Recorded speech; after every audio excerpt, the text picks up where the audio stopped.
12 मार्च 1993 मुंबई, भारत की आर्थिक राजधानी। दोपहर का समय था। लोग अपने अपने काम में व्यस्त थे। किसी को अंदाज़ा भी नहीं था कि अगले कुछ मिनटों में ये शहर इतिहास के सबसे खतरनाक आतंकी हमलों में से एक का गवाह बनने वाला है।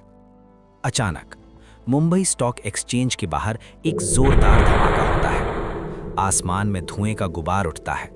लोग चीखते हुए भागने लगते हैं। लेकिन ये सिर्फ शुरुआत थी।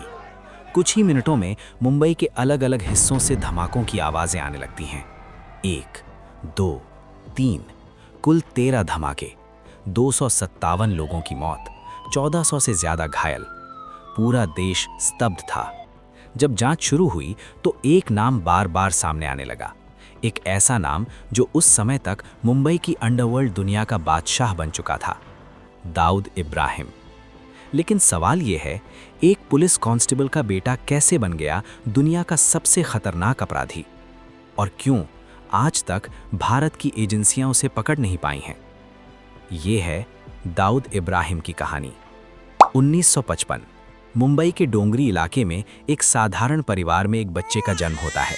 नाम रखा जाता है दाऊद इब्राहिम कास्कर। उसके पिता मुंबई पुलिस में कांस्टेबल थे। घर में अनुशासन था, लेकिन बाहर की दुनिया अलग थी। डोंगरी की गलियां अपराध की कहानियों से भरी हुई थीं। स्मगलिंग, जुआ, छोटे मोटे गैंग। यहीं दाऊद ने पहली बार अंडरवर्ल्ड की दुनिया को करीब से देखा, और शायद यहीं से उसके मन में एक खतरनाक सपना जन्म लेने लगा। किशोर उम्र में ही दाऊद छोटे मोटे अपराधों में शामिल होने लगा। पहले जेब कतरी, फिर चोरी। धीरे धीरे वो अपराध की दुनिया में और गहराई तक उतरता चला गया। एक दिन पुलिस ने उसे पकड़ लिया, लेकिन ये गिरफ्तारी दाऊद को रोक नहीं पाई। जेल से निकलने के बाद वो पहले से ज्यादा खतरनाक बन चुका था।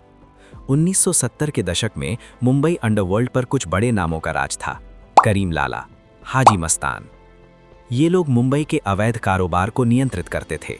लेकिन इसी समय एक नया खिलाड़ी धीरे धीरे उभर रहा था, दाऊद इब्राहिम। उसकी महत्वाकांक्षा बाकी सबसे बड़ी थी। वो सिर्फ गैंगस्टर नहीं बनना चाहता था, वो बनना चाहता था अंडरवर्ल्ड का बादशाह। धीरे धीरे दाऊद ने अपना गैंग बनाया, जिसे बाद में डी कंपनी के नाम से जाना गया। ये गैंग जल्द ही मुंबई के सबसे ताकतवर गैंग्स में शामिल हो गया। उनका कारोबार था स्मगलिंग, हथियारों की तस्करी, सुपारी किलिंग और वसूली। मुंबई की फिल्म इंडस्ट्री भी इस गैंग के निशाने पर आ गई। कई फिल्म प्रोड्यूसर्स को धमकी भरे फोन आने लगे, अगर पैसे नहीं दिए तो अंजाम बुरा होगा। 1980 के दशक के अंत में दाऊद भारत छोड़कर दुबई चला गया। लेकिन ये भागना नहीं था, ये एक नई शुरुआत थी। दुबई से वो पूरे नेटवर्क को कंट्रोल करने लगा। फोन कॉल्स, सीक्रेट मीटिंग्स और इंटरनेशनल कनेक्शंस। अब डी कंपनी एक इंटरनेशनल क्राइम नेटवर्क बन चुकी थी। 1992 अयोध्या में बाबरी मस्जिद गिरा दी गई। इसके बाद देश के कई हिस्सों में दंगे भड़क उठे। मुंबई भी इन दंगों की आग से नहीं बची। सैकड़ों लोग मारे गए। शहर में डर और गुस्से का माहौल था, और इसी माहौल में एक खतरनाक साजिश तैयार हो रही थी। 12 मार्च 1993 मुंबई में एक के बाद एक धमाके होने लगे। Stock exchange, air India building, भीड़ भाड़ वाली सड़कें, पूरा शहर दहशत में डूब गया। जब जांच एजेंसियों ने साजिश की परतें खोलीं तो एक चौंकाने वाला सच सामने आया। इन धमाकों के पीछे डी कंपनी का नेटवर्क था, और उसका मास्टरमाइंड दाऊद इब्राहिम। ब्लास्ट के बाद भारत सरकार ने दाऊद को पकड़ने के लिए बड़ा अभियान शुरू किया, लेकिन तब तक वो भारत छोड़ चुका था। पहले दुबई और फिर कथित तौर पर पाकिस्तान। कहा जाता है कि वो कराची में रहने लगा, हालांकि पाकिस्तान हमेशा इस बात से इनकार करता रहा है। समय के साथ दाऊद का नाम दुनिया की सबसे खतरनाक अपराधियों की सूची में शामिल हो गया। उसे घोषित किया गया ग्लोबल टेररिस्ट, और उसके सिर पर करोड़ों डॉलर का इनाम रखा गया। लेकिन इतने सालों में कोई उसे पकड़ नहीं पाया। आज भी दाऊद इब्राहिम की जिंदगी एक रहस्य बनी हुई है। कुछ रिपोर्ट्स कहती हैं वो कराची में रहता है, कुछ रिपोर्ट्स कहती हैं वो कई देशों में नई पहचान के साथ रहता है।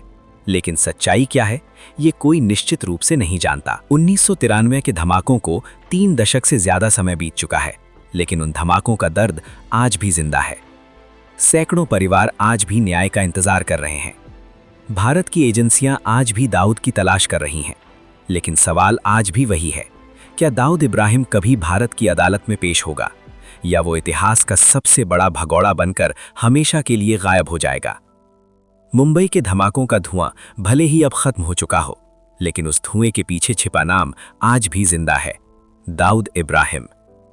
एक ऐसा नाम जिसने भारत की अंडरवर्ल्ड कहानी को हमेशा के लिए बदल दिया, और शायद उसकी कहानी का अंत अभी बाकी है।